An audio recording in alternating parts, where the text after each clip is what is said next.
Today we are going to talk about 4 methods of adding shadows and highlights in Procreate. So without further ado, let's get started. I've duplicated the same illustrations and created groups. So opening the first group, above the colored layer, I'm going to add a new layer and change the blend mode to soft light.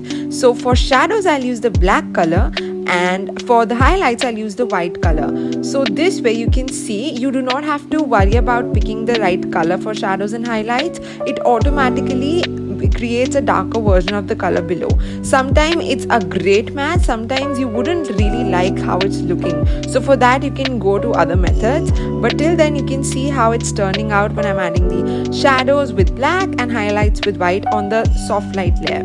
It's super easy. For the next one, I'll add another layer in the next group above the colored layer, and for this one I'll pick the color of the skin and go and use this mode, the classic one, and increase the brightness a bit and a little bit of saturation, and you see I have achieved this kind of a color, which is great for shadow again. But if you don't want to get into all this, you could use the previous method. I really like this. If you want to add a little different hue also, you can change the hue also. And if you are not really happy with how the soft light one turned out, now for the highlight I'll again use the same color, and for the background I'll pick the color and again use the same technique. So this is how it turned out, and now I'm going to do the same thing with hair and increase the brightness a bit, decrease the brightness a bit for the shadows and increase it for the highlights.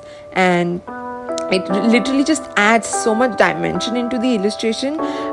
So if you have an art style where you want to add shadows and highlights but you do not want to get overwhelmed with it and do not actually like it, one of these methods would definitely help you.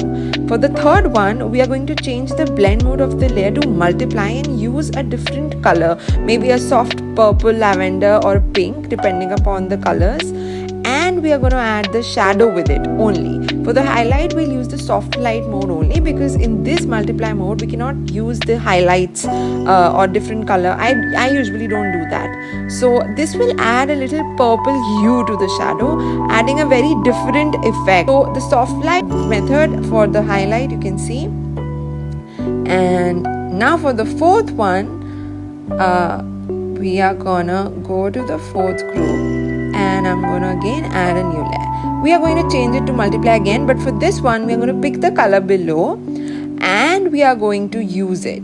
You can see again you achieve a darker version of the same color, more like the soft light version only. Maybe sometimes the color might look a bit different than it would look in the soft light blend mode, and the multiply will only do this with the darker shade. So you can't do this for highlight. For highlight again I'll use the soft light thing, and you can also add white accents on top. I'm going to show you all of these together so you can compare and decide which one you like for yourself. Try all of these and see for yourself. So the first one, I'll repeat again, was soft light, for using black and white colors on the soft light layer, and this kind of an effect is achieved. For this one we use the darker and lighter shades of the color, so we're picking colors for each and every different part. So this is a more hectic process, and but you can get the kind of colors you want. For this one I'm using purple or pink or different shade using blend mode, multiply blend mode, and you can see how different kind of results you achieve with different kind of blend modes and colors and techniques. And for the last one again I use the same color but on the multiply blend mode layer. So I hope you enjoyed watching this video. If you want to learn more about illustrations, don't forget to join the waitlist. The link is in the description.